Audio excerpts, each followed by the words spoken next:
ہم نے اللہ سے نہیں کہا کہ ہمیں پیدا کرو پھر ہم اللہ کا شکر کیوں ادا کریں. بالکل یہی سوال میں نے غامدی صاحب سے بھی کیا تھا, انہوں نے اس کا جواب دیا, اور پھر اس میں میں نے کچھ ویلیو ایڈیشن بھی کی تھی. میری یوٹیوب کے پر آپ ویڈیو دیکھ لیں, اللہ نے مجھے میری مرضی کے بغیر کیوں پیدا کیا. اس ٹائٹل سے بھی ہے اور اس ٹائٹل سے بھی ہے, غامدی صاحب سے اللہ کے متعلق ایک مشکل سوال. تو اس کا لاجیکل آنسر دیتے ہیں ہم. قرآن اس کا جو آنسر دیتا ہے وہ تو دو ٹوک ہے. لا یسأل عما یفعل وہم یسألون. اللہ کو کوئی پوچھ نہیں سکتا کہ اللہ نے یہ کام کیوں کیا, وہ ہر ایک کو پوچھ سکتے ہیں کیونکہ وہ کریٹر ہے. اللہ نے تو اس سوال کو بین کیا ہے.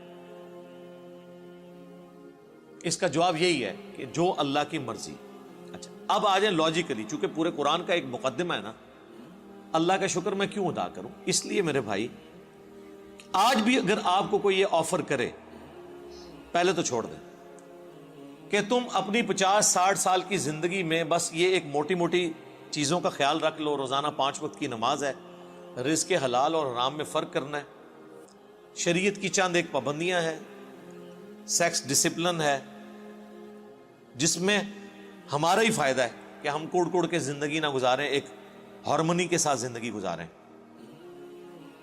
تو پھر ہمیشہ کی زندگی تمہیں دوں گا جس میں تمہیں موت نہیں آئے گی, کوئی پریشانی نہیں آئے گی, کوئی بڑھاپا نہیں آئے گا, اور تمہاری مرضی کی زندگی ہوگی. یہاں تو تم 5 مرلے کے پلاٹ کی خاطر ذلیل ہوتے ہو, اور وہاں پہ سب سے آخر میں جو دوزخ سے نکال کے جنت میں جانے والا جنتی ہے, بخاری مسلم میں آیا, اسے بھی اس پلانٹ ارتھ سے 10 گنا بڑی جنت دی جائے گی. پلانٹ ارتھ جس کا صرف سرکمفرنس ہی 40,000 کلومیٹر ہے, یعنی آپ یہاں سے چلیں نا تو 40,000 کلومیٹر کے بعد آپ واپس یہاں پہنچتے ہیں.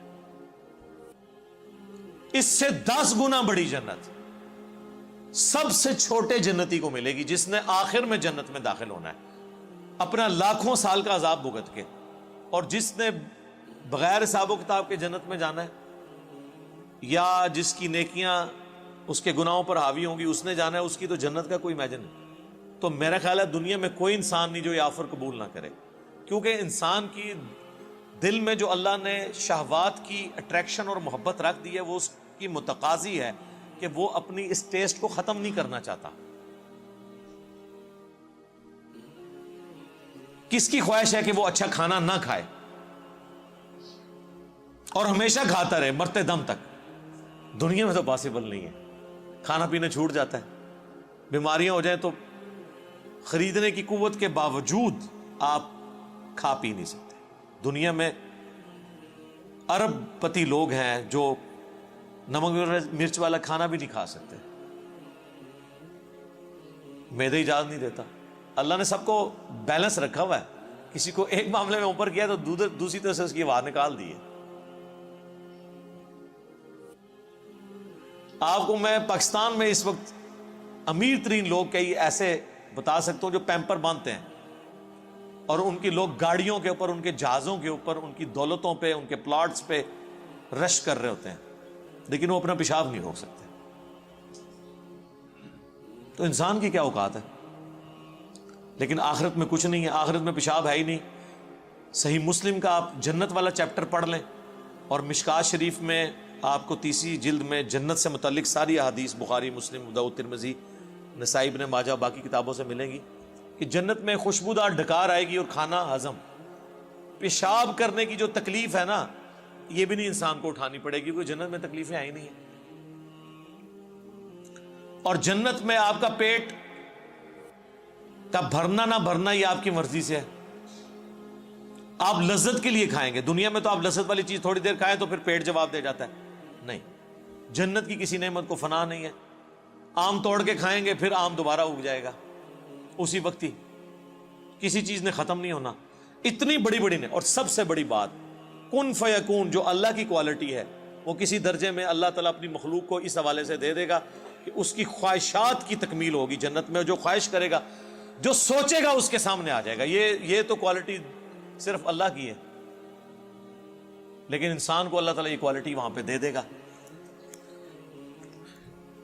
تو یہ کتنا سستا سودا ہے, چند سالوں کی زندگی دے کے ہمیشہ کی زندگی حاصل کر لینا. نہ ختم ہونے والی. تو اب مجھے بتائیں اس اللہ کا شکر ادا کرنے کا دل نہیں کرتا کہ جو اکیلا تھا, کسی کو نہ بھی پیدا کرتا, اسے کوئی پوچھ نہیں سکتا تھا, اس کا پہلا احسان کہ اس نے پیدا کیا, اس کے بعد ایک آفر رکھی, اتنی زبردست قسم کی آفر. ہونا تو چاہیے تھا 1 ارب سال کی زندگی کے لیے 1 کروڑ سال تو یہاں مشقت کروائی جاتی دنیا میں, لیکن اس نے چند سال کی مشقت مانگی, اور وہ بھی مشقت نہیں ہے, نارمل لائف ہے, بس صرف لائف کا ڈسپلن ہے, اور ہمیشہ کی زندگی دے دی. تو جو اللہ اکیلا ہونے کے باوجود اپنے ساتھ اتنے لوگوں کو آفر دے کہ آؤ میں تمہیں وہ کوالٹیز دوں گا جو میری کوالٹیز ہیں. موت کسے نہیں آتی؟ اللہ کو. انسان کو بھی موت نہیں آئے گی. دیکھیں نا, یہ تھوڑی بات ہے, دنیا میں موت آنی ہے نا, جنت میں موت نہیں ہے. صحیح بخاری میں حدیث ہے کہ موت کو مینڈے کی شکل میں لا کے جہنم اور جنت کے درمیان ذبح کر دیا جائے گا, اور ندا کی جائے گی جنتیوں مبارک ہو, آج کے بعد تمہیں کبھی موت نہیں آئے گی, بے فکر ہو کے زندگی گزارو. اور جہنمیوں کی حسرت میں اضافہ ہوگا کہ تمہیں بھی موت نہیں آئے گی, تم بھی اس تکلیف میں زندگی گزارو.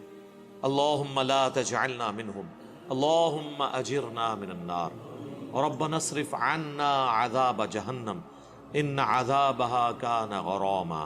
آمین.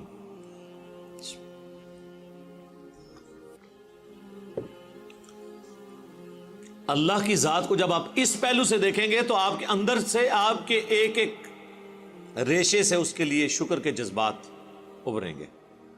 ہم تو اپنے ساتھ اپنی اس دولت میں جو اللہ نے ہمیں دیا کسی کو شریک کرنے کے لیے تیار نہیں ہے, اور اللہ تعالی اپنی خدائی صفات کے اندر آپ کو آپشن دے رہا ہے کہ آپ کو بھی موت نہیں آئے گی, آپ کو بھی ہر وہ چیز ملے گی جس کی آپ خواہش کریں گے, جو آپ خواہش کریں گے وہ آپ کو ملے گا. اور اللہ تعالیٰ کسی نعمت سے لطف اندوز خود کوئی نہیں ہو رہا. اللہ کھاتا ہے کیا؟ اللہ کی کوئی بیوی ہے؟ اللہ کے کوئی بچے ہیں؟ یہ وہ ساری چیزیں جو ہمارے لیے اٹریکشن کا باعث ہیں, اللہ کے لیے ان میں سے کوئی بھی چیز اٹریکشن کا باعث نہیں ہے سوائے ایک چیز کے, اور وہ چیز یہ ہے, حالانکہ اس معاملے میں بھی وہ غنی ہے, لیکن یہ اس کی خواہش ہے کہ بندے, انسان, مخلوقات, جن, فرشتے اس کا شکر کریں, اس کی عبادت کریں, ٹوٹل اوبیڈینس کریں. وما خلقت الجن والانس الا لیعبدون. ہم نے جن اور انسانوں کو فقط اس لیے پیدا کیا کہ وہ ہماری عبادت کریں, ہمیں مانے نہیں, صرف عبادت کریں, اور عبادت کہتے ہیں ٹوٹل اوبیڈینس. تو اس لیے شکر ادا کریں جی.